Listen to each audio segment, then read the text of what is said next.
competing in the Iowa caucus. It was the only thing I regret is taking that really big bite out of that veggie corny dog at the state fair. Probably going to see that one again sometime, you think, Matt? Yeah. As a son of a farmer, I always feel very comfortable coming here. And I think it's your Midwestern values, your sense of community, your love of country, your deep and abiding faith. They remind me of the place I grew up in called King Creek. The only difference is that we rarely had any snow. We specialized in cattle instead of hogs, and we grew cotton instead of corn. And I speak tonight out of a love for, but a deep concern for our country. We've lost our way. Our national debt is approximately the size of our national GDP. And best I can tell, there's no serious plan for us to address that. The number of Americans on food stamps has more than doubled over the last decade. Secretary Vilsack once called the food stamp program an economic stimulus. Food stamps are not the solution to our economic problems. They are a symptom of the problem.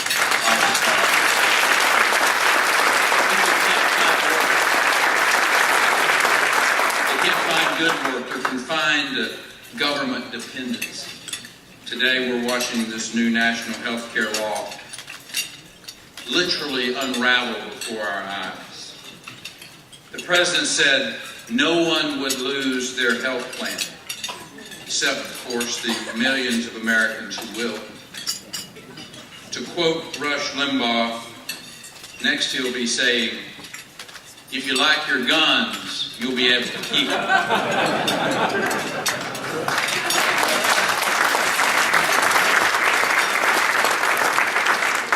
Instead of solving problems, our leaders shut down government. You know, it's amazing to me that the Obama administration is capable of barricading a war memorial despite government being shut down, but they can't operate a website when it gets up and running. You know, it's not just that the political parties disagree, but it's that they're so disagreeable. Sowing not only discord, but distrust. Our leaders have forgotten how to govern. And believe me, I know a few things about forgetting.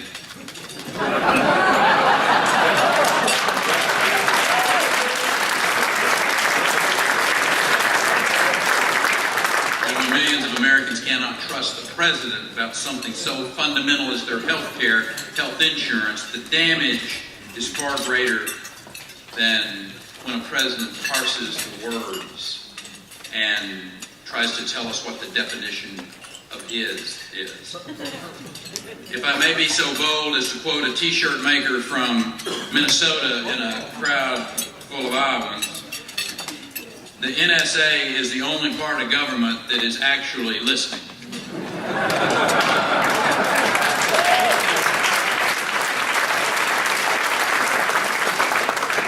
You know, Washington is so determined to enact their ideological agenda, they refuse to listen to the plight of working Americans.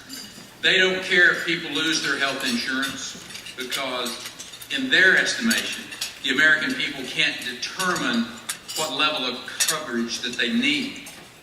They don't care that treating carbon dioxide as a pollutant will destroy jobs and industry because they're too busy pandering to environmental extremists. They don't care that every child born into America today will inherit more than $54,000 in national debt because their experiment in big government is too important to them. We're losing the country we love to a government that is too big, too arrogant, too controlling of our everyday lives. It is incumbent upon us, to the men and women in this room, to take our country back. I believe that the answers that ills our nation, are not going to be found in Washington, D.C. Kim, I think those answers are going to be found in the states. The only hope for America is that the common sense found on Main Street America emerges into a movement that sweeps across this country. We've got to turn away from Washington to find answers. We need to look to red states that are outperforming blue states, to states that are cutting taxes, controlling spending, balancing budgets, and are creating jobs. The change we're looking for is not a speech with a lofty rhetoric. What we're looking for can be found in the record of governors like Nikki Haley, Susana Martinez, Rick Scott, Terry Branstad.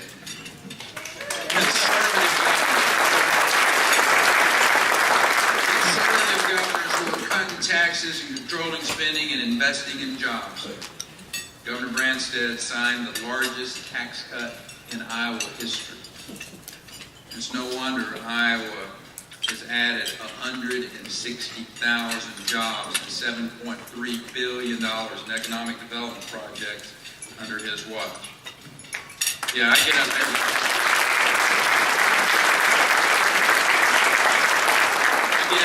day and go to work because I know if I don't, Terry will be there. Or he'll send Kim.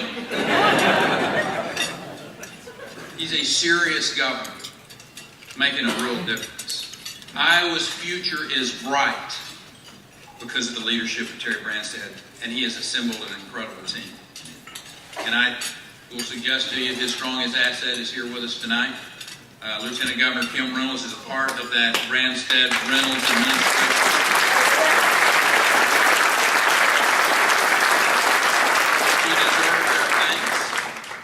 She is dedicated to this state. And there are states like Iowa that are succeeding. And then there are states that are sinking. There are states that are in trouble.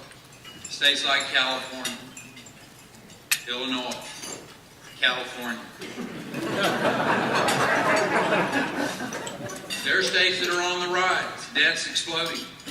Capital and personal income are fleeing those states. Listen, if you live in California and you rent a U-Haul to move your company, it costs twice as much to go from San Francisco to Austin, Texas than the other way around because you cannot find a truck big enough that you can afford to flee California. That's a fact. My home state is creating more jobs than any other state in the nation. We've rated as the best business climate 9 years in a row. And the reason for that is not rocket science. We cut taxes. We didn't spend all the money. We created fair and predictable regulations. We put legal reforms into place so that you would not be sued frivolously. And then we got out of the way. You see, because of that, we have an abundance of jobs and revenue. We're demonstrating that while you can't spend your way to prosperity, with the right policies, you can grow yourself there. There are two visions in our country, two visions that are playing out. There's this Washington blue state vision and one that's being enacted in red states.